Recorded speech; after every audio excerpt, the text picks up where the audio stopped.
Do you think you're happy? Like, as happy as you thought you'd be when you were my age? Seriously? You don't ask people questions like that. You're my mom. Especially your mom. Look, wondering if you're happy, it's a great shortcut to just being depressed. Give me that. Well, Grandma, what did you think of 20th century women?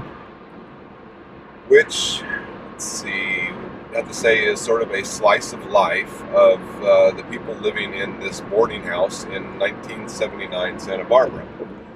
The owner of the house, played by Annette, has a 15-year-old son and has a man who's sort of working on restoring the house, living there, and also a young woman who is sort of a photographer artist type who is also living there.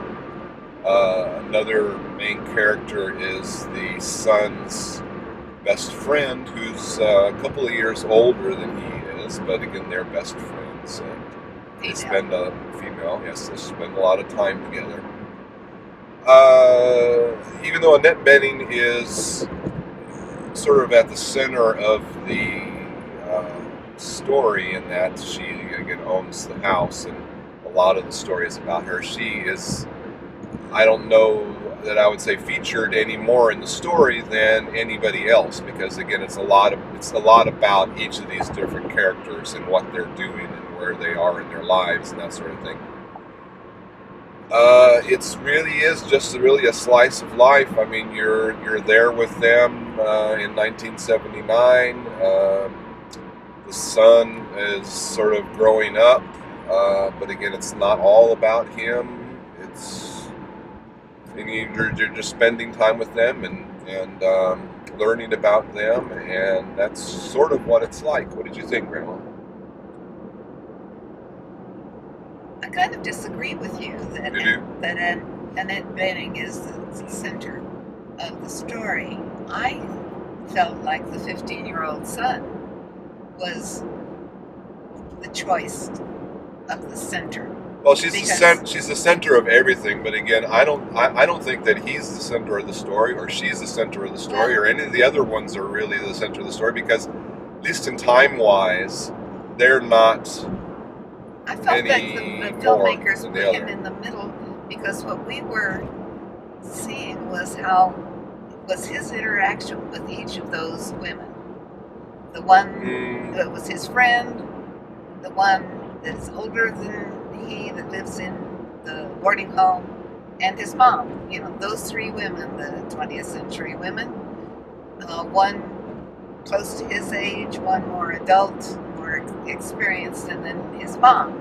And his relationship with those three women is the mirror that we have in this slice of life you were talking about. It was interesting to me, but I'm not sure how positive I feel about it. I feel conflicted. I guess that's the word. Explain, please. About this film. Well, maybe it's because of where I am in my life, Grandma. I felt like I wanted to take them by the shoulder and shake them a couple of times, you know. All of them, or some in particular? Each one.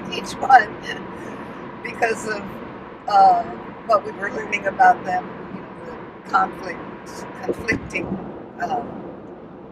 emotions they were having, and how they were going to deal with those conflicting emotions. So does that mean you didn't like it?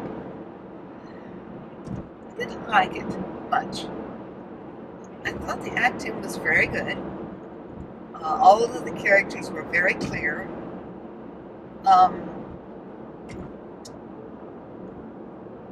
The young man, the actor I didn't know before, he was very competent, and you believed him.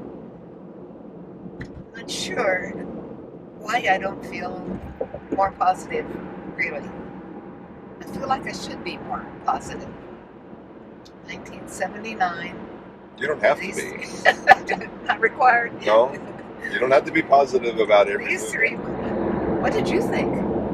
I was uncertain. I did not like it, no. It was very slow. Did not pick up the pace at all at any point. It was sort of the same all the way through.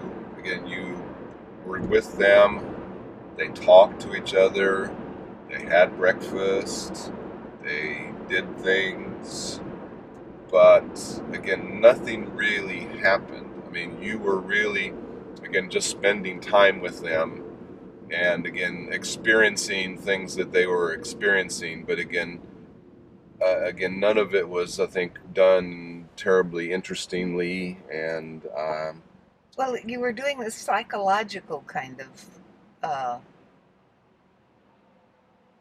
conversations. You know, there wasn't. You're right. There wasn't any action.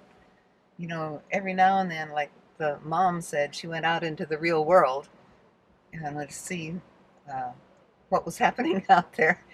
She felt a little disconnected at times from the world she was living in. I mean, the But characters. there wasn't much action. There wasn't, Well, you know, just this angst that they all had. The characters and the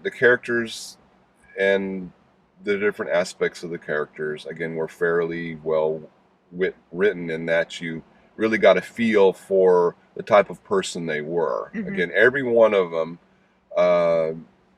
you know, and actually it didn't really take till the end of the movie for you to really get an impression of what they were like. I mean, they were fairly vividly written and acted by the actors. They just didn't give them much to do, I don't think. Again, there's just, again, there, you know, the boy went through some experiences.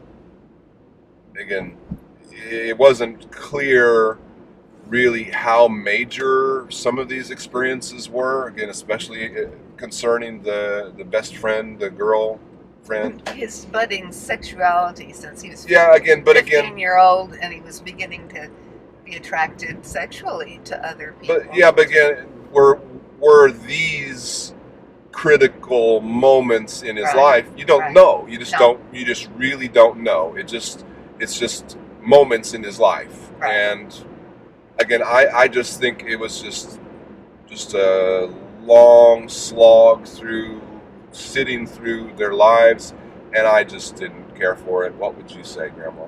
Well, as I said, I'm ambivalent. You know, I appreciated the writing. I appreciated the acting.